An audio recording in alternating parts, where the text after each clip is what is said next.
तो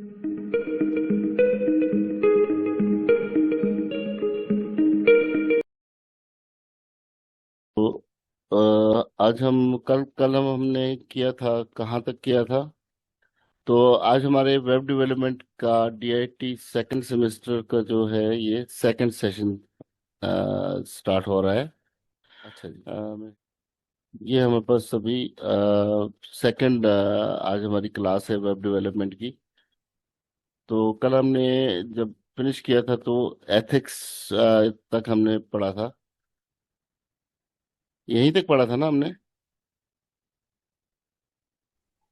जी। अच्छा। तो आज हम थोड़ा सा आगे चलते हैं। तो हम देखते हैं कि सर्विसेज ऑफ इंटरनेट क्या चीज़ होती है। तो इंटरनेट की जो सर्विसेज हैं इसके बारे में हम थोड़ा सा देखते हैं कि इंटरनेट पे हम क्या क्या काम करते हैं ज़्यादातर। So the internet provides a wide range of services that make communication, learning, business, and entertainment easy and fast. Here are the main services of the internet. Means हम सारे बहुत बड़ी वसी रेंज है जो सर्विसेज की जो कि हम इसमें इस्तेमाल करते हैं। मेजर कम्युनिकेशन के लिए इस्तेमाल करते हैं, सीखने के लिए, बिजनेस के लिए या एंटरटेनमेंट के लिए हम यूज करते हैं। तो सबसे पहली सर्विस जो हमारी है वो है वर्ल्ड वाइड वेब, WWW। तो ये किस लिए होती है? Access to websites and web pages. ये इस्तेमाल होती है सर्विस के जो वेब पेज हैं उनको एक्सेस करने के लिए, वेबसाइट्स को एक्सेस करने के लिए।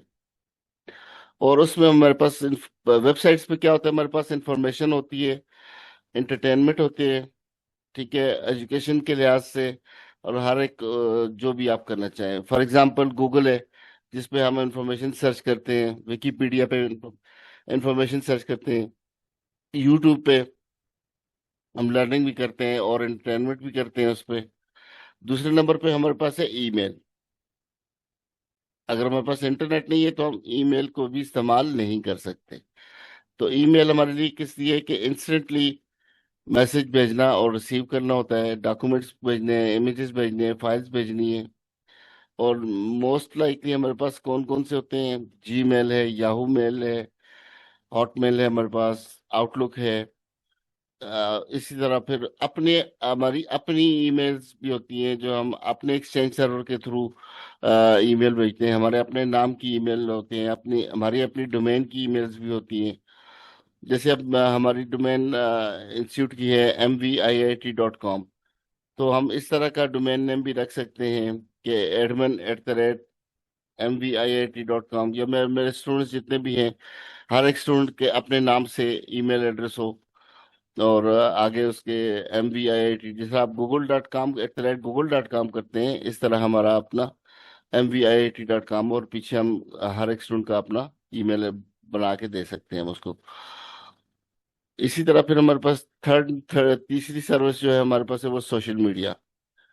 Connect and communicate with the peoples globally. Social media के थ्रू आप पूरी दुनिया में किसी भी बंदे के साथ कनेक्ट हो सकते हैं, उससे कम्युनिकेट कर सकते हैं।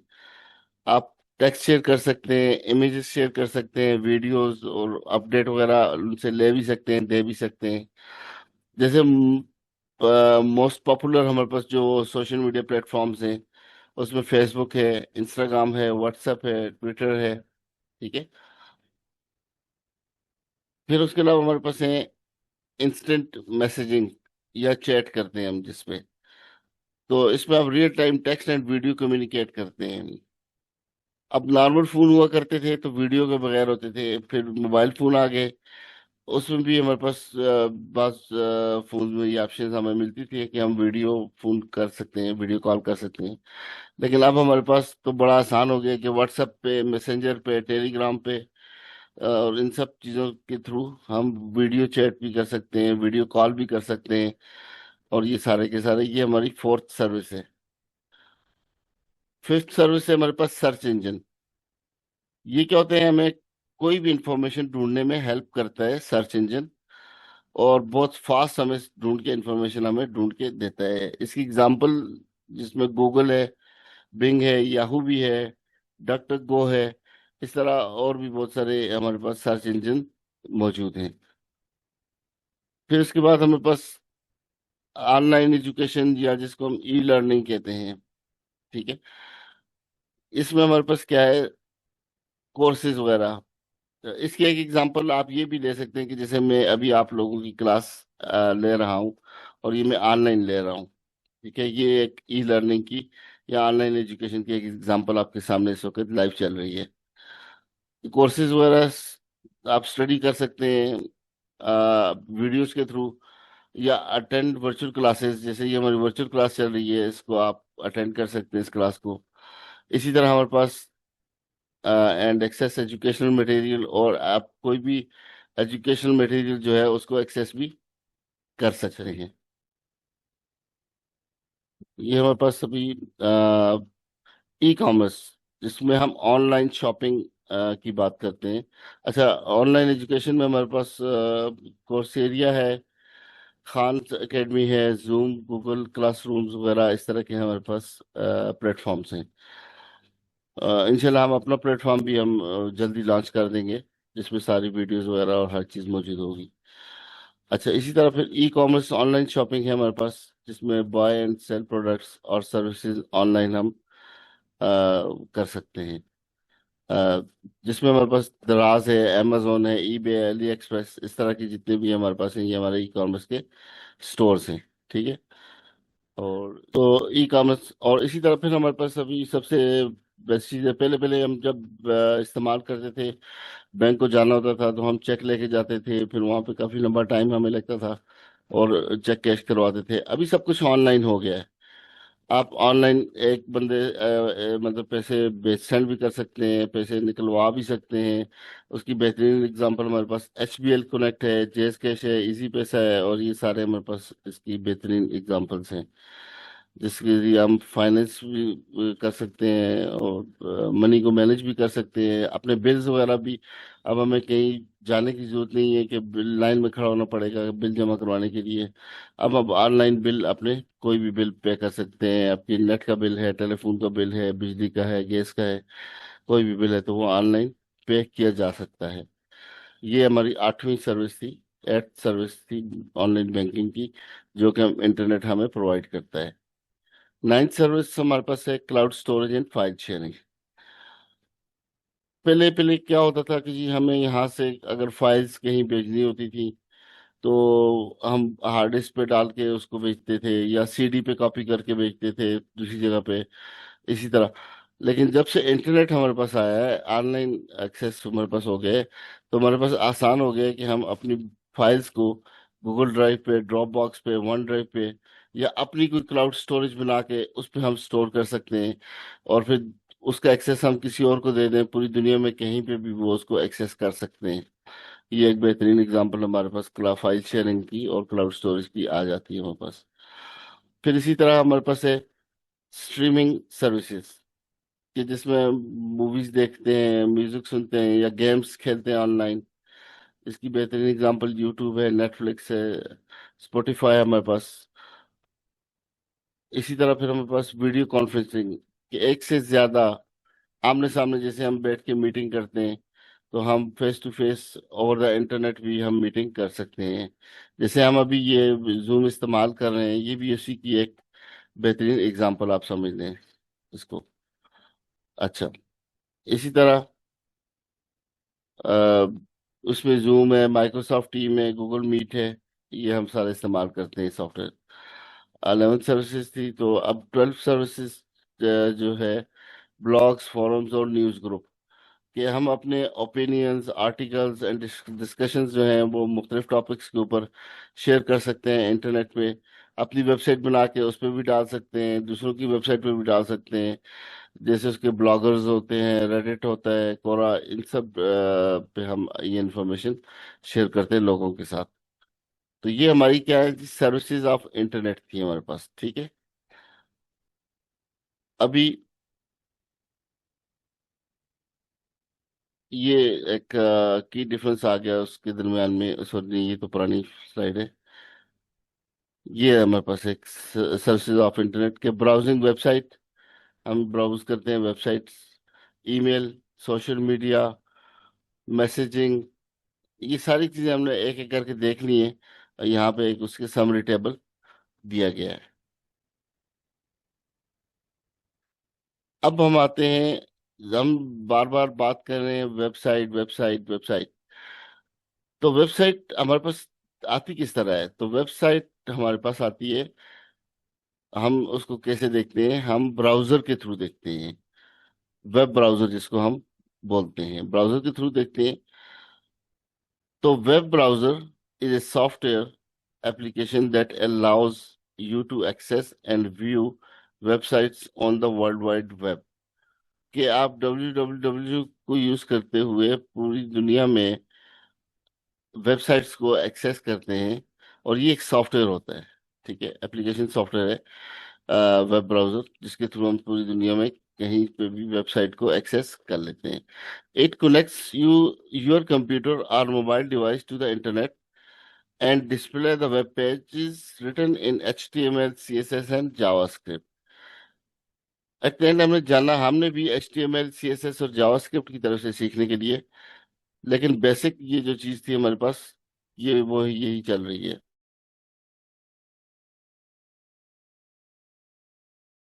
वेब ब्राउजर की बात कर रहे थे, तो हमने एट द एंड हमने जाना, हमने भी HTML, CSS और JavaScript की तरफ ही है। लेकिन फिलहाल हम उसकी डिटेल में हम इंटरनेट को देख रहे हैं कि इंटरनेट काम कैसे करता है। अच्छा, वेब ब्राउजर्स की बात हो रही थी, तो वेब ब्राउजर किसी भी वेबसाइट को देखने के लिए हम वेब ब्राउजर का इस्तेमाल करते हैं। जैसे हमारे पास कौन से वेब ब्राउजर होते हैं, जैसे गूगल क्रोम सबसे पॉपुलर चल रहा है इस वक्त। सफारी चल रहा है जो एप्पल वालों का है। इसी तरह हमारे पास माइक्रोसॉफ्ट का जो है एज है। ये आगे चल के मैं सबकी डिटेल भी आपको बताता हूँ। तो सब basic function of web browser, web browser का फंक्शन क्या है? Load web page, access website using URL like https://www.google.com। तो ये जो है ये एक URL लिंक है, ठीक है। ये HTTP से लेकर ये सारा google.com जो है, ये सारा का सारा जो है ये हमारे पास, सॉरी, ये एक लिंक है। अब ये जो लिंक है, इसको हम ओपन करते हैं अपने वेब ब्राउजर में। तो जो वेब ब्राउजर है वह लोड करता है इस पेज को, ठीक है।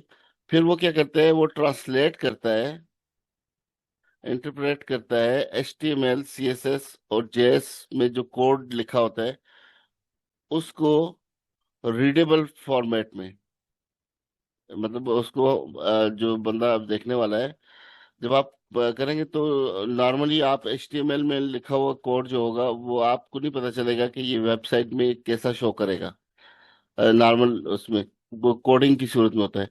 लेकिन जब उसको वेब ब्राउजर शो करता है, तो वो एक प्रॉपर फॉर्मेट में उसको शो करता है, जो रीडेबल होता है और इंटरेक्टिव वेब पेजेस में होता है। तो उस कोड को वो कन्वर्ट करके उसमें हमें दिखाता है। अच्छा, फिर उसके बाद बुक मार्क्स पेजेस होते हैं कि हम इसके अंदर अपने फेवरेट पेजेस को बुक मार्क करके रख सकते हैं, ठीक है। फिर उसके बाद हिस्ट्री ट्रैकिंग, कि अपने जो आपने वेबसाइट्स आपने पहले जो देखी हुई हैं, उन सब की हिस्ट्री भी आप विजिट कर सकते हैं, ठीक है। और उसके अलावा आपकी प्राइवेट ब्राउजिंग वगैरह भी कर सकते हैं। इनकॉग्निटो मोड होता है, इसमें भी आप अलग से ब्राउजिंग कर सकते हैं। ये मैं प्रैक्टिकली आपको बता दूंगा कि इनकॉग्निटो कैसे यूज करते हैं हम। फिर फाइल्स वगैरह डाउनलोड करते हैं इसी वेब ब्राउजर के थ्रू, ठीक है। और डॉक्यूमेंट्स वगैरह को अपने पास हम सेव करते हैं। अब बहुत सिंपल तरीके से मैं आपको बताता हूँ कि ये काम कैसे करता है। आप एक URL लिखते हैं, जैसे www डॉट कुछ भी आपने लिख दिया, mansara.com लिख लिया। अब ये जो ब्राउजर होता है, ये कनेक्ट करता है, कांटेक्ट करता है DNS सर्वर के साथ, कि भाई ये मैंने मुझे किसी ने ये रिक्वेस्ट की है कि मुझे www.mansara.com या जो भी वेबसाइट है इस पे जाना है, तो मुझे इसका ना IP एड्रेस ढूंढ के दो। तो वो DNS क्या करेगा? वो अगर उसकी इंफॉर्मेशन उसके पास होगी तो वो आपको देगा, नहीं तो दूसरे डीएनएस सर्वर जो दुनिया में है उनसे वो कांटेक्ट करेगा और पता करेगा कि कहीं उसको अगर ये मिल जाए इंफॉर्मेशन, आईपी एड्रेस, क्योंकि एट द एंड उसने जाके आईपी एड्रेस के थ्रू ही वेबसाइट को सर्च करना होता है। अब जब वेबसाइट पे उसको वेबसाइट मिल गई तो उसने वापस आपको वेबसाइट शो कर देगा। एक सेकेंड, थोड़ा सा।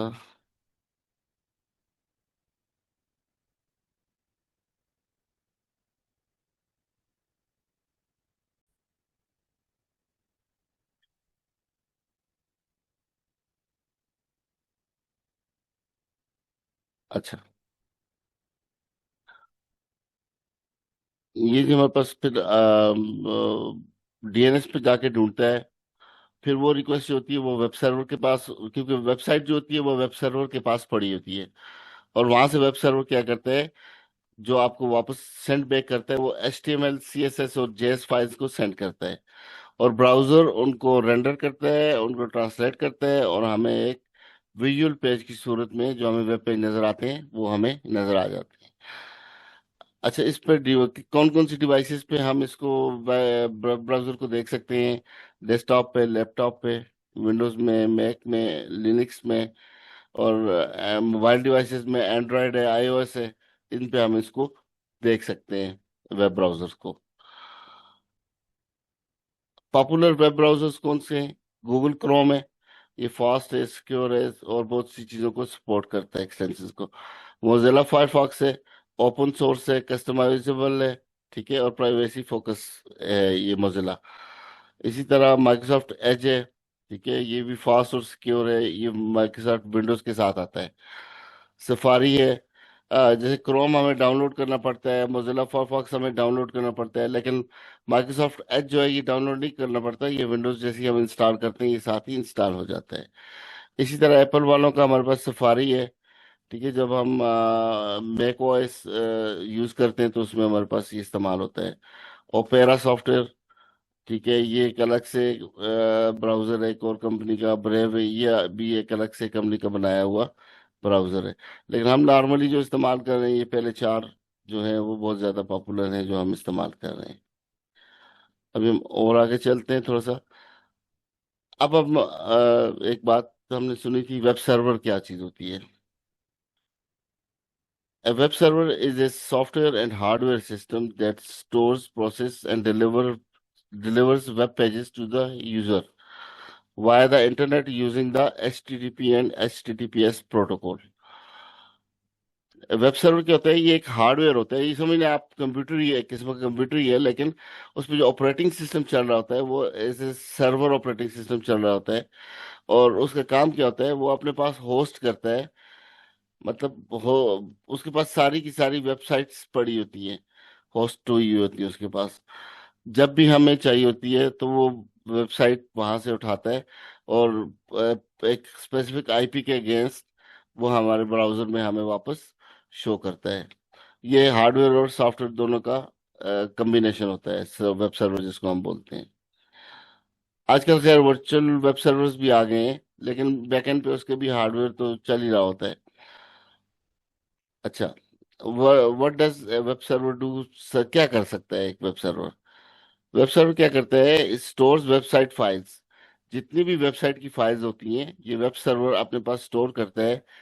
HTML होता है, CSS होता है, जावास्क्रिप्ट होते हैं, इमेजेस होते हैं, वीडियोस होते हैं, तमाम चीजें जो होती हैं ये सारी की सारी वेब सर्वर, वेबसाइट जो चीजें होती हैं वो वेब सर्वर पे स्टोर हुई होती हैं।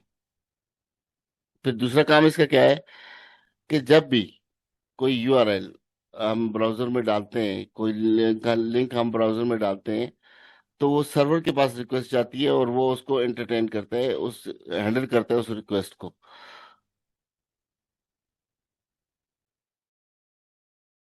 अच्छा, फिर इसी तरह और डिलीवर जो रिक्वेस्ट होती है उसके अगेंस्ट हमें बैक फाइल्स को भेजता है, जो हमारी ब्राउजर में हमें वेब पेज को डिस्प्ले करते हैं।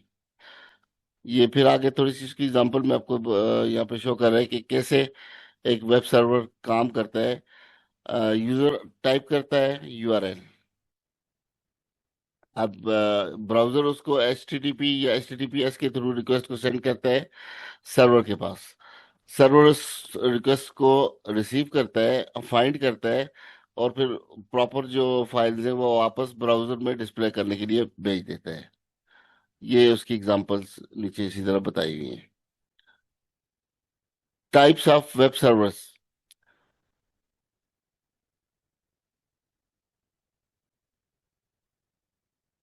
ये क्या है जी, इसमें हमारे पास वेब सर्वर की दो टाइप्स हैं। एक स्टैटिक वेब सर्वर है, एक डायनामिक वेब सर्वर है। ये जो स्टैटिक वेब सर्वर होता है, ये सिंपल HTML की फाइल्स होती हैं जिन पे कि वो काम नॉर्मल हमें वो शो कर रहा होता है। लेकिन जो डायनामिक वेब सर्वर होता है, उस पे हमारे पास PHP, ASP, active server pages या इस तरह PHP है की फाइल्स है, स्क्रिप्ट्स वगैरह हैं, लैंग्वेजेस वगैरह हैं, ये वहाँ पे चलती हैं। और ये जो होते हैं रियल टाइम चेंजेस आप उसमें कर सकते हैं डायनामिक में। जबकि जो स्टैटिक होते हैं उसमें रियल टाइम चेंजेस आप नहीं कर सकते। अब जैसे वेब सर्वर जो यूज होता है, होस्टिंग वेबसाइट्स, होस्टिंग एप्स इस्तेमाल करते हैं, APIs के लिए इस्तेमाल करते हैं हम इनको।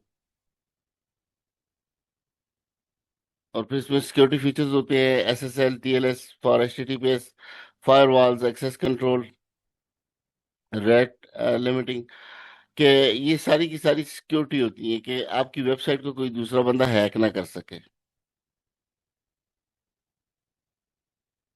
पॉपुलर वेब सर्वर सॉफ्टवेयर कौन कौन से हैं हमारे पास? अपाची है, ठीक है, ये ओपन सोर्स सॉफ्टवेयर है, काफी सबसे ज्यादा इस्तेमाल होने वाला सॉफ्टवेयर है। निजिनिक्स है, ठीक है, लाइट वेट है, फास्ट है, और अच्छा हाई ज्यादा ट्रैफिक के लिए अच्छा इस्तेमाल होता है। माइक्रोसॉफ्ट IaaS है, मतलब माइक्रोसॉफ्ट का इंटरनेट इंफॉर्मेशन सर्वर हम इसको बोलते हैं। ये विंडोज के साथ सर्वर के साथ आता है, ठीक है। और ये ASP.NET की जो रिक्वेस्ट है उनको अच्छे तरीके से हैंडल करता है। लाइट स्पीड होता है।